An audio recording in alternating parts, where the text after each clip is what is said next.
Hello, all. So, I want to talk about something which I find to be extremely powerful and something which is extremely misunderstood, and that's meditation. And it's why this has been such a powerful tool in my life for change, and probably I would accredit the biggest change in my life because of meditation and everything it's given me, because it's helped me see, it's helped me be aware of myself, it's helped me step out of my own bullshit and made me realize what is really going on. So let's just talk about meditation and why do we meditate? This is the question. Why do we meditate? And what we don't realize is, yeah, we meditate for anxiety, lower anxiety, to lower depression, maybe to feel calm, feel relaxed. But the real goal of meditation was always enlightenment. And that may be conjuring up a lot of strange imagery. Enlightenment, it gives you the idea of being like the Buddha sat in a cave. But I want to talk about what that really is and whether it's achievable or not. And I believe that to some extent enlightenment is achievable. So what is enlightenment? And the only way I can put that is to say it's true self-realization, or the dissolution of the ego. Now, meditation is one of the most misunderstood practices of our time. So many approach it with the wrong frame, expecting some kind of instant relaxation, a quiet mind, or some kind of, mystical experience straight away. And it's not like that. It's meditation is not really about forcing anything. It's not about forcing silence or chasing bliss. It's learning to sit with the reality of the mind, as it is. So if you sit and observe without judgment and notice all of the layers your mind produces, the layers of thought, emotion, and resistance that constantly are swirling around beneath the surface of daily life, when you notice that, that's when you can step out of that. So when people first begin meditation, they often think that they're failing because their mind just won't stop thinking. And yet endless thinking is not a failure. It's just the exact material that meditation reveals. It makes you... It helps you realize that you have this constant thinking going on. So when you sit down and try to meditate, the first thing you'll notice is how restless you are. The mind will throw thoughts at you like an endless storm. Memories, plans, worries, random fragments, and urges will all come rushing in. The common mistake is to believe these thoughts shouldn't be there. You're going to try and, with meditation, you think, I'm going to try and get rid of these thoughts. That meditation would be pushing them away or just try to suppress them. But what you're trying to do, true meditation does not fight with thought. Instead, it creates space for awareness. You simply observe. You notice that thought arises, lingers, and then goes away. Then another one comes in, then another one comes in. And then what you start to see is this pattern. You start to see that you are not thought. You are something beyond thought. You are the awareness that sees the thought. So there's a subtle shift here, and it's profound, but most people live their lives as if they are their thoughts. Everybody's just living in reaction to their thoughts. This thought about thought. They wake up in the morning and the first thought arises about being tired. Oh, I've got to go to work. I've got to go and face somebody that I want to speak to. You got to think about, mistakes you've made in the past, and then things you need to do in the future. And you're just knocked around, ping-ponged around by thought. And then you get dragged through your day by whatever appears in the mind.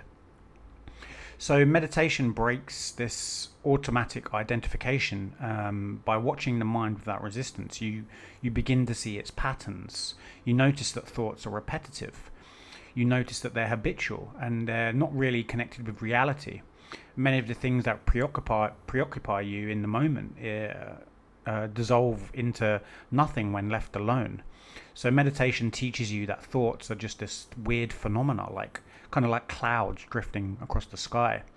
But the practice is not easy because the mind will resist. It kind of figures out what you're doing. It doesn't want to be seen. It kind of thrives on distraction. You're always distracted, chasing stimulation, keeping you wrapped up in doom scrolling or some kind of emotional drama, politics, left wing, right wing, whatever the politics are of the moment. You're always kind of distracted, and this is what meditation is doing. It cutting through all of that and taking a step back And there's an emotional property to that. There's something very powerful to be done with that. So when you sit quietly, that resistance appears as boredom, agitation, or self-criticism. The inner critic or ego may say, you can't do this, you need to you can't focus, this is a waste of time, you could be doing something else, there's something more important to be doing. And meditation basically is teaching you just to notice that. So the critic is just another thought, another passing voice, and you don't need to argue with it or silence it, you just simply notice it. And in that noticing it, it will lose its power. So over time, meditation reveals a deeper structure of the mind. That's what we're trying to do here. To help you understand yourself, meditation will give you this ability to see the structures and the patterns of your mind.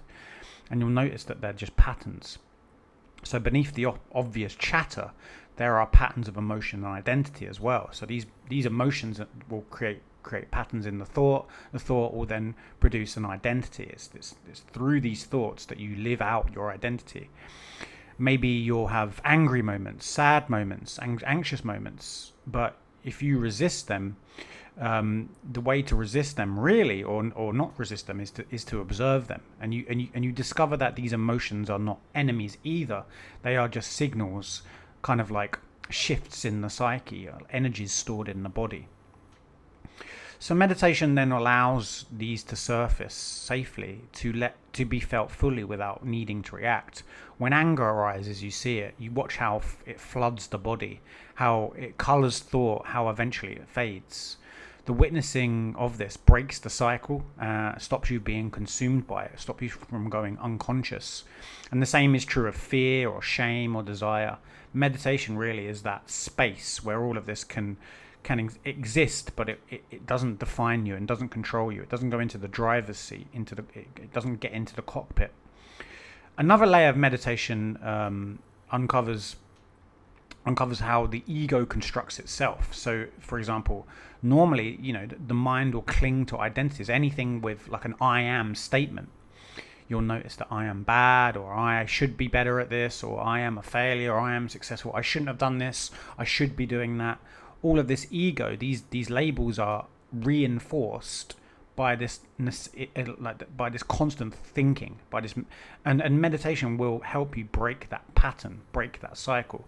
So instead of like grabbing at these thoughts all the time, you are loosening that grip to that identity, because you see it, and what you are seeing, the thing that sees, is you.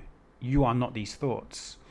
And you realize that the ego then is not as solid as it appears. Like you start to notice that you can go beyond that.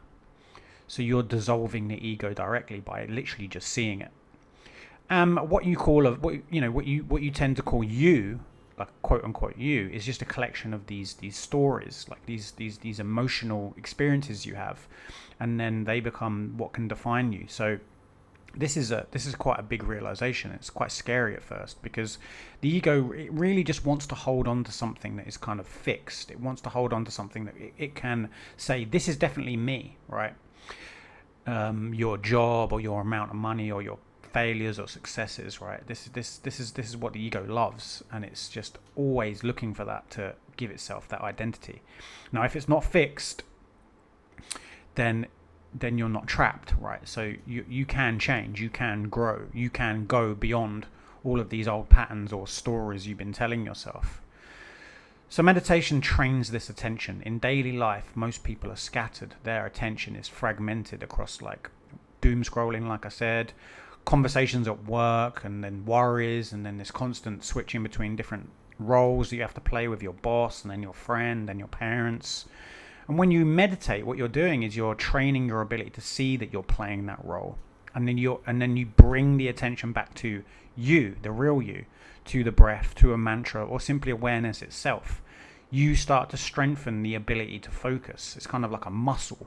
It's like going to the gym, like working the biceps. You're strengthening this ability to see all of this. And at first, the mind will just go crazy. You won't be able to do that. But with time, you'll start to notice this. It's the gaps between every distraction return, and you will have bigger gaps as you develop this skill. So it's something that you can steady, that carries into everything else. It bleeds into everything you do. So work becomes easier, conversations become deeper, you become less reactive, less emotionally reactive, and you are able to act from somewhere beyond mind. So that, there is also a physiological side. Meditation alters how you process stress. I feel that when I meditate for a long period of time, I'm able to handle the day, the anxiety will arise, but I just kind of see it. It doesn't go unchecked. It doesn't kind of go into my nervous system and produce adrenaline and cortisol so easily, because I kind of spot it. Whenever you get tense and your heart races and your thoughts get out of control, meditation kind of stops the beginning of that, so it doesn't branch off so easily. And these sensations of you spot these sensations so that they don't spiral out of control, and then you kind of retrain your nervous system. So it's very powerful in that sense. It's very subtle. You kind of like teach your body that it can just consciously experience these uncomfortable signals, and you're just kind of happy to do that without any danger. And over time, the stress response kind of lowers and you become more resilient. So instead of being hijacked by every sort of like trigger, you sort of spot it. And then where you notice that these triggers will make you unconscious, make you go into hiding and isolation, where you can't face people, you just want to stay at home, you spot that as well. So it's so powerful in that sense. A key insight is that meditation is not about achieving a state, but building a relationship with your mind. So many beginners will sit down expecting that they get peace straight away, but when they don't get it, and a lot of people quit meditation because they think they've failed. But the purpose is not peace, the purpose is awareness. Sometimes you will feel calm, sometimes not. Sometimes it will just be horrible, it'll feel restless, and sometimes you'll just be flooded with thought. All of that is the meditation. That is where the success is. It's staying with whatever comes up. So you stay with whatever comes up, and you become the awareness of that. And that is the power of this. That's what you're strengthening. And you notice that within the practice. So another misunderstanding is the belief that meditation is only really about the present moment. This is what Eckhart Tolle made famous with the power of now. It's like, just become present. But what you're really doing, and meditation, it just makes you, it is very powerful in it. It gives you this relation to time. And time is relative. So you'll see how much energy you spend worrying about the past or the future. And it's funny because the present is often because the present is avoided because the mind prefers these familiar loops of memory and anticipation. The mind loves the past. It loves the future. It loves to have this something to do, something to plan, and something to dwell on. Oh, you should have done this, you should have done that. Meditation breaks all of that. So it shows you that the only real experience is, as Eckhart Tolle says, now, in the body, in the breath. The past is gone, the future is not yet. And yet mind will constantly recycle these. So this is the gap you're creating, and it's this gap which will weaken the grip of the past and the future. So meditation is you're exposing that in a battle of desire and aversion. The mind constantly reaches for what it wants and pushes away what it doesn't. So when you sit quietly, you'll see this dance in real time. You'll notice your mind. Go to these memories or fantasies, and in the next moment you'll be able to just step back and see that. So you're observing this sort of tug of war without participating. And when you don't participate, you begin to understand how suffering is actually created. It's in the participation that you have that suffering. It's not the sensation itself, but the grasping and the rejecting that causes the tension. It's the kind of contract you have with yourself saying, oh, I shouldn't be feeling this, or this is bad. But you step back from that when you meditate. So you learn to just let these sensations just exist. you let them kind of play out. And that is freedom from your mind. That's what you want. As you deepen this practice, you may encounter silence, not forced but natural. You'll have this kind of sense of this underlying stillness and everything, this peace behind everything. And that's something that I experienced. The more I did this, the more I realized, like, there is this level of peace that is sort of everywhere. It's always there. It's never not there. And it's such a nice thing to kind of fall back on. And this quiet stillness isn't really emptiness. It's kind of, there's like a fullness to it. It's got like a vibrancy to it. This is kind of like an awareness to the usual noise that is on the top, but you sort of see the surface, and then you see what's below that. And in these moments, you glimpse what it means to be without thought, without kind of striving for anything. Everything is as it is. It's good as it is. The goal is not to chase silence. Chasing it becomes another form of grasping. This quiet feeling, and it's kind of like an awareness and a feeling at the same time, and I can't really articulate it that well, but this quietness comes and goes, and you just accept. You're happy that it comes and goes. You don't mind that it comes and goes. So this is probably the most important part of all of this. And that's the fact that because we're trying to achieve this state, we get there and it comes and goes. But meditation has a paradoxical quality to it. And that's Zen. That's the mind chasing. It's not until you let go that you actually discover these feelings. The more you try to control, the less it actually works. And that's, if you want to take one thing from this video, it's that meditation has a paradoxical quality to it. So you can't be a devoted meditator. You can't be disciplined with meditator. You can sit there and meditate, but the more that you try to let go, the more that you cling. And this is because the effort of controlling comes from the same restless mind you are using to try to observe.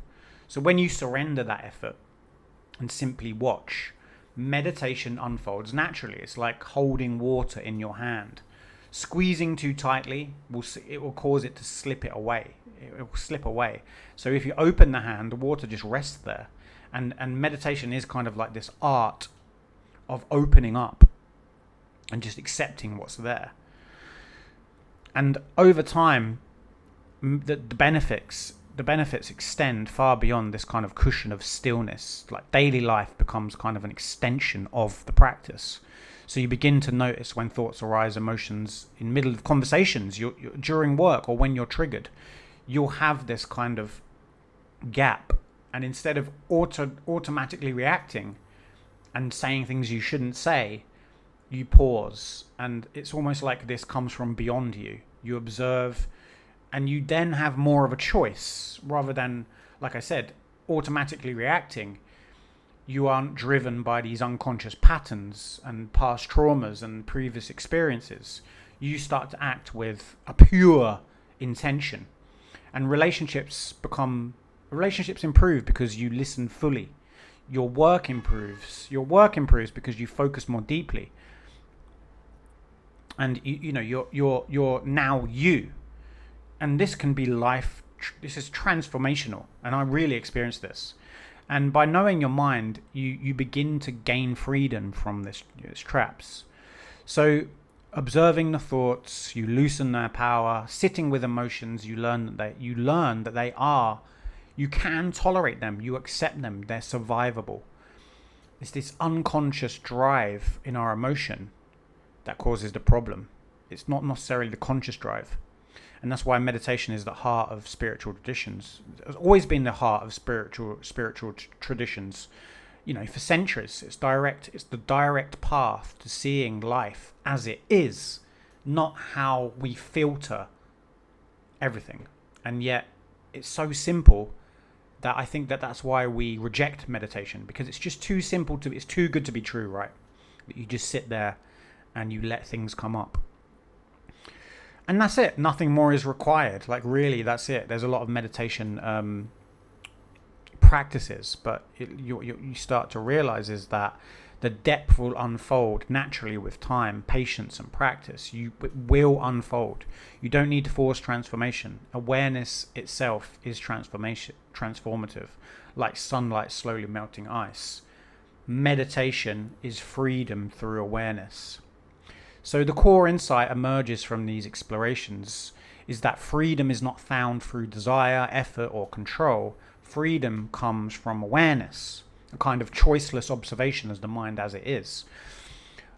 Awareness means watching the movement of thought and desire without interference. It's not about suppressing, analyzing, or judging, but being able to see yourself clearly. And I say self, the capital S, in kind of like IFS, internal family systems type of self.